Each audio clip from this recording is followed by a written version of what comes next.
बच्चों, आज हम करने वाले हैं गणित की कक्षा 9 की वर्कशीट नंबर 59 23 नवंबर 2020 के लिए। आज बच्चों इस वर्कशीट में भी हम पढ़ने वाले हैं व्रत के बारे में। आज ये 4th वर्कशीट है जो व्रत के ऊपर बेस्ड है। चलिए आगे समझते हैं व्रतखंड की समझ। ये हम पहले कर चुके हैं, व्रतखंड क्या होता है।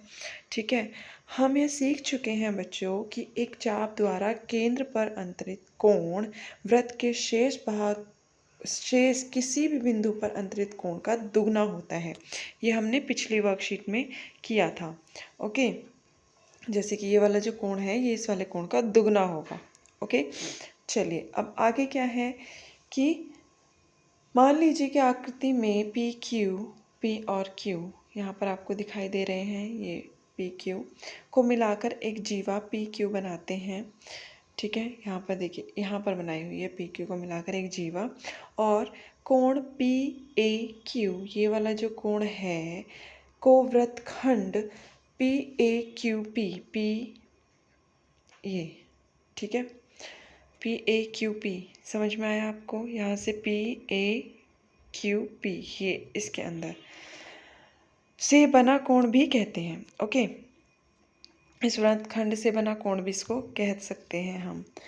अगर हम व्रत के किसी भाग पर एक बिंदु सी लें, जैसे कि यहाँ पर आप देख सकते हैं ये लिया गया है बिंदु सी, और हम पाएंगे कि ये वाला जो कोण है पी ओ क्यू ये इस वाले कोण का भी दुगना है। ठीक है, तो इसका मतलब क्या हुआ बच्चों, जब ये वाला कोण इसका कोण का भी दुगना है। क्लियर, देखिए आप ज़रा इस तरीके से ये वाला जो कोण है इसका दुगना है और यही वाला कोण इसका भी दुगना है। तो इसका मतलब ये हुआ कि कोण ए बराबर होगा कोण सी।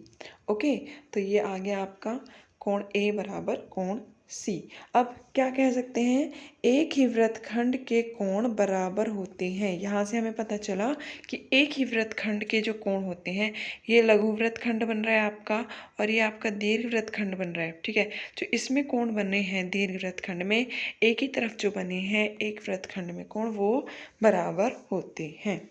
ओके, अब आगे बढ़ते हैं आकृति में। यहाँ पर अगली आकृति है बच्चों। इस वाली आकृति में एम एन जो कि व्रत का व्यास वाली जीवा है, व्यास भी है और जीवा भी है, व्रत को दो बराबर भागों में व्रतखंडों में बांट रही है। अब जो जीवा होगी वो क्या करती है, व्रत को दो बराबर भागों में बांट देती है, यानी कि दो बराबर व्रतखंडों में बांट देती है। तो वो क्या बन जाते हैं, अर्धव्रत बन जाते हैं। ठीक है, उसको हम अर्धव्रत भी कहते हैं। ये ऊपर अर्धव्रत और ये नीचे भी एक अर्धव्रत हो गया। अब यहाँ पर क्या दिखाई दे रहा है कि ये वाला जो कोण है ये वाला दुगना होगा इसका, तो इसका मतलब ये वाला कोण कितने डिग्री का होगा, 90 डिग्री का होगा। अब इससे हमें कंक्लूजन मिला है बच्चों कि अर्धव्रत का जो कोण होता है वो समकोण होता है।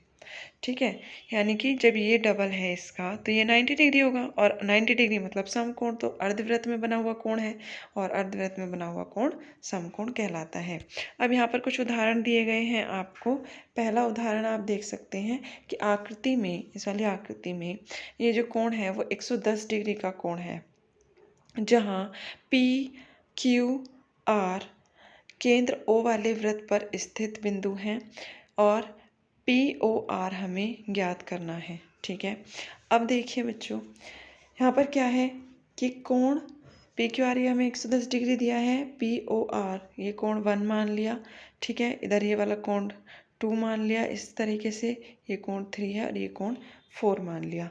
ठीक, अब जो कोण एक है वो बराबर होगा किसके, वो को बराबर होगा twice of P Q R के, यानी कि इस वाले कोण के।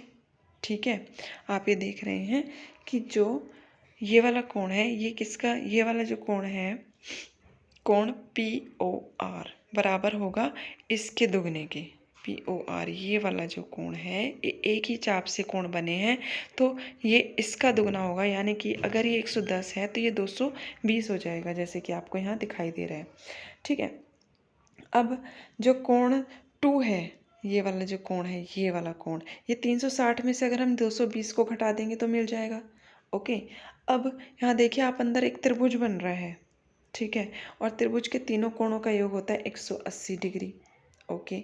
अब यहाँ पर एक और चीज़ देख सकते हैं हम कि ये दोनों क्या है, त्रिभुज की त्रिज्या, त्रिभुज में जो भुजाएं आ रही हैं ये आपकी त्रिज्या बन रही है। ये वाली देखिए आर, ओ से आर और ओ से पी, ये दोनों ही त्रिज्या, इनके सम्मुख कोण होंगे 4 और 3, और ये दोनों कोण क्या होंगे, बराबर होंगे। ठीक है, अब ये दोनों कोण बराबर होंगे तो हम 3 की जगह 4 या 4 की जगह 3 रख सकते हैं। इसको जब हम सॉल्व करेंगे तो बच्चों जो कोण 3 का मान है वो हमारे पास आ जाएगा 20 डिग्री। ओके, चलिए अब अगला प्रश्न, अभ्यास प्रश्न है अब हमारे पास। पहला प्रश्न है बच्चों कि एक वृत्त पर ए बी सी और डी बिंदु हैं, ए सी और बी डी एक बिंदु ई यहाँ पर एक दूसरे को प्रतिच्छेद कर रहे हैं, और कोण ये जो है, ये वाला कोण जो है आपका, ये वाला 130 डिग्री का है, और ये कोण आपको दिया हुआ है 120 डिग्री इधर, और हमें ज्ञात करना है कोण बी ए सी। ओके, ये वाला कोण हमें बताना है कितने डिग्री का होगा। चलिए देखते हैं।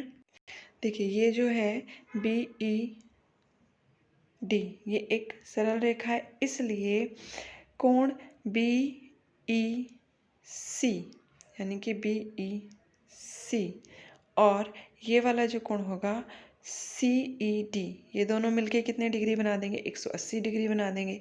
और ये वाला आपको कोण यहाँ पर दिया हुआ 130 डिग्री, जब इस तरफ जाएगा तो ये हमें मिल जाएगा, इधर वाला कोण मिल जाएगा हमें बच्चों 50 डिग्री। ओके, अब ये कोण भी हमें पता चल गया है 50 डिग्री। अब हम ले रहे हैं त्रिभुज डी ई सी में, डी ई सी, आप इस वाले त्रिभुज में हमें ये वाला कोण पता चल गया, ये भी कोण हमें पता है, तो हम 180 डिग्री में से इन दोनों को जोड़ के घटा देंगे तो ये हमें पता चल जाएगा। ओके, तो ये आपका आ जाएगा, यहाँ पर आप देख सकते हैं ये वाला कोण आया बच्चों आपका 110 डिग्री।